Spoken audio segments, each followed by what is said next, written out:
Hello and welcome to Rising. Well, yesterday was an utterly chaotic day in the news media, and we are still processing it, and we'll continue to do so on the show today. Hello, Briahna. Hello, Robby. I'm glad to still see you in your chair with all of the firings going around here. Rising has not so far been affected, and we will endeavor to keep it that way. Tee it off for us. Well, Robby, new details are emerging surrounding the bombshell exit of Tucker Carlson from Fox News. The Los Angeles Times' Steve Battaglio reports that the decision to fire Carlson came straight from the Murdochs. That Carlson's exit is related to the sex discrimination lawsuit filed by former Fox producer Abby Grossberg, and that Murdoch was also concerned over Carlson's coverage of the January 6th Capitol attacks. If you need a refresher, Grossberg is suing Fox News and claims she was overworked, undervalued, denied opportunities for promotion while working on Tucker Carlson Tonight because she is a woman. She says she was subjected to, quote, vile sexist stereotypes as, quote, the staff's distaste and disdain for women infiltrated almost every workday decision. Grossberg tweeted in response to Carlson's exit, quote, I think this is great for America. It's a big win for viewers of cable news, just not those who watch Fox News. So this is all as Carlson's exit wiped out over $690 million in market value from Fox News Corp in a matter of hours. So we'll have to see about that. Look, obviously this is an ongoing lawsuit. This is an ex-employee who claims the conditions were not good. Those claims are going to be adjudicated. I have no idea if they're valid or not. We're mostly curious about them right now because we're trying to understand what led to this very seemingly abrupt, sudden departure of Fox's biggest star, and clearly a major moneymaker for the network based on that drop. My parsing of all the reporting suggests, so there was a lot going on here, but I think the picture's a little clearer than it was yesterday.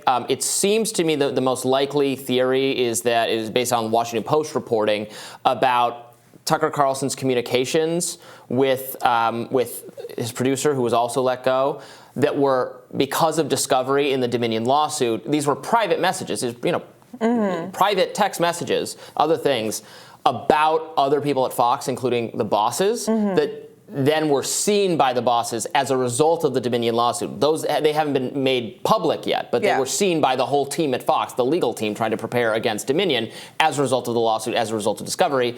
And those were things that bosses fire people for saying, regardless of how important you seem to the company. I get that argument. And that's that. It still seems to me like, but for some other underlying issues with Tucker Carlson, the outcome might not have been the same. So for example, I can see a world in which, the bosses have been fighting to keep you in the face of some of the January 6th coverage, in the face of the, the way your messages exposed the company to liability in the Dominion lawsuit, despite some of these sexual harassment allegations. But when you find out that you've been behind the back calling the bosses that were trying to save your hide every name in the book, they say, never mind, I'm leaving you to the wolves. You have to fight on your own.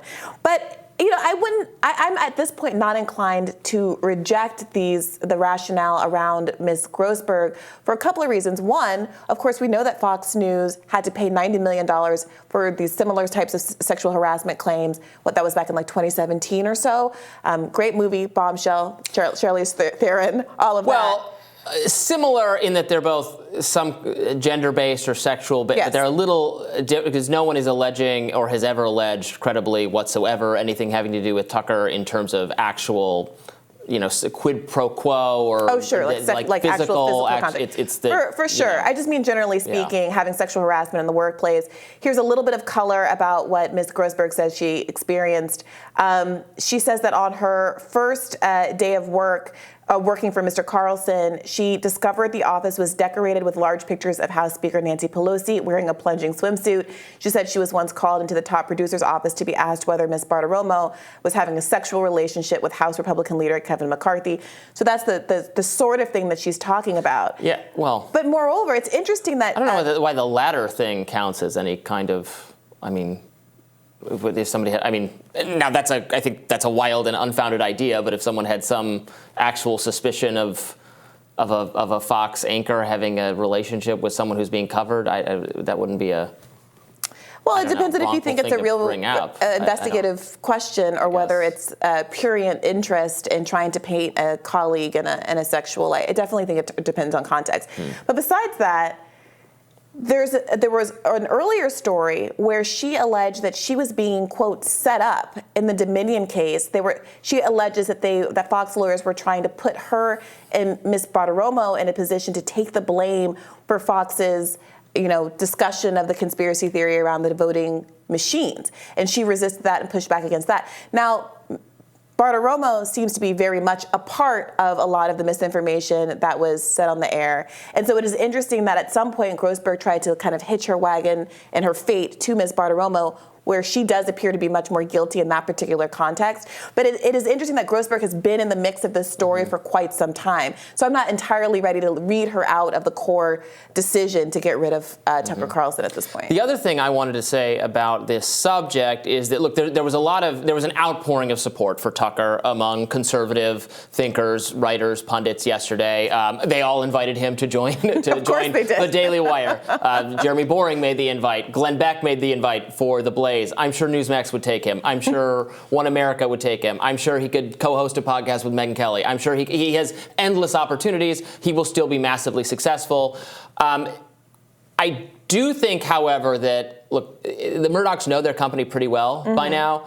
And it has been the case. So a lot of people are talking about how irreplaceable he is. And I want to be careful here because he is very unique and he's very popular and he's beloved in conservative circles. He's a kingmaker. He is a shepherd of a somewhat different kind of conservative ideology, populist on economic issues, social conservative, and then very stridently different on foreign policy. And he has helped guide the Republican Party in that direction. So I'm not trying to overstate his influence at all. It is massive.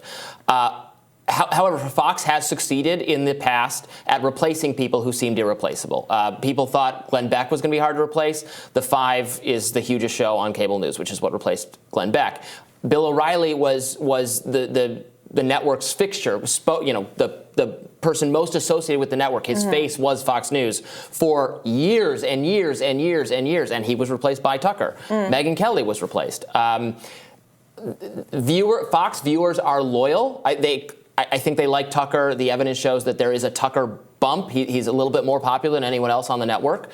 But they have a lot of people waiting in the wings, and I think their calculation is that they can find someone to shepherd the 8 p.m. hour, and the viewers will watch because they like the brand and they like Fox News and they like the content. That's obviously the strategic gamble they're taking here, but it is one that has absolutely paid off for them in the past. So I'm pushing back a little bit on a lot of voices I saw saying, "Oh, this was this is Fox News shooting itself in the foot. They'll never succeed. Everybody's going to tune out. Without Tucker, they're nothing." Okay, we'll see about that. I'm inclined to agree. I mean, it's a whole media enterprise with any number of hosts that are very popular and have their own fan bases. And I think your point about the Five, I mean, we talk a lot about the popularity of Tucker Carlson's show and probably not enough about the popularity of the Five. Yeah. They've got other kind of real estate, as it were, that is very, very valuable over there. And I do think that, frankly, it's probably time to mint another Tucker Carlson. Tucker Carlson, I think, was the first mainstream figure of his ilk who was willing to embrace this kind of Trumpian populism.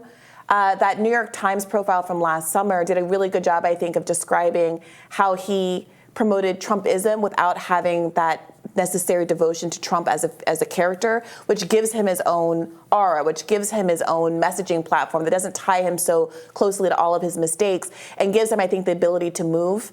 But now that he's popularized that brand of politics, there are a lot of other people who have embraced it and who have successfully, had media success arguing those kinds of points. And, I do think there are a lot of people who are really ready to fill that space. There's a question as to whether or not Fox News is going to want to hire somebody like that or hire a more traditional person to fill that role, because Tucker Carlson, in that vein, did cause problems for the program.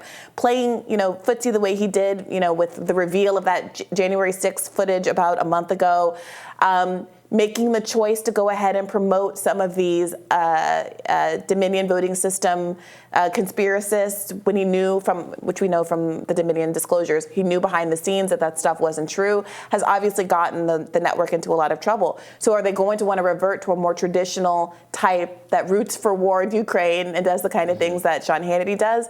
that's an open question. Yeah, that will be, especially on foreign policy, the kind of idiosyncratic views of the person who replaces Tucker, will matter in that way. And we'll still, obviously, we're waiting to learn what Tucker is going to do next. But I'm sure he will still, if he wants to, maybe he wants to, he's made $20 million at Fox for the last several years. He could do nothing if he wants to. But I assume he'll still want to have an impact on the dialogue, and he'll have no shortage of opportunities to do so. He's reinvented himself a very impressive number of times. He's now had news shows on CNN, MSNBC, and Fox. He founded the Daily Caller, where I worked for him before I joined Reason Magazine like 10 years ago. So it's from bow tie to regular tie, maybe no tie. Maybe no tie. Tucker Carlson, unleashed, unedited, uncut. Is that what we're about to get? We'll be watching. More Rising after this.